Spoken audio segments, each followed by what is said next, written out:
வணக்கம். எமது நாட்டின் புதிய ஜனாதிபதி சொல்லியிருக்கின்ற பல்வகை தன்மையை ஏற்றுக்கொள்ள ஒன்றிணைவோம் என்ற கருத்தும் எமது நாட்டின் பாஸ்போர்ட்டை உலகமே மதிக்கும் விதமாக எமது நாட்டை உருவாக்குவதும் நான் இலங்கையர் என்று ஒவ்வொரு இலங்கையரும் பெருமையுடன் கூறிக்கொள்ளும் விதமாக எமது நாட்டை உருவாக்குவதும் ஒவ்வொருவரின் கடமையும் ஒன்றிணைந்து செயற்பட வேண்டும் என்ற கருத்தும் வெகுவாக கவர்ந்துள்ளது.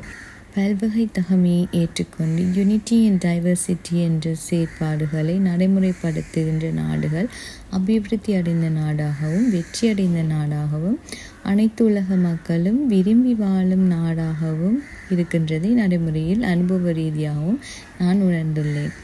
எங்களுடைய அழகான சிறிய நாட்டை அபிவிருத்தி அடைந்த நாடாகவும் வெற்றியடைந்த நாடாகவும் அனைவரும் விரும்பி வாழுகின்ற ஒரு நாடாகவும் மாற்ற வேண்டியது எங்கள் அனைவரினதும் பொறுப்பும் கடமையும் ஆகும். ஐம் ஸ்ரீலங்கன் என்ற பெருமையுடன் எங்களோட பாஸ்போர்ட்டோட எல்லா நாட்டுக்கும் நாங்கள் பயணிப்போம்.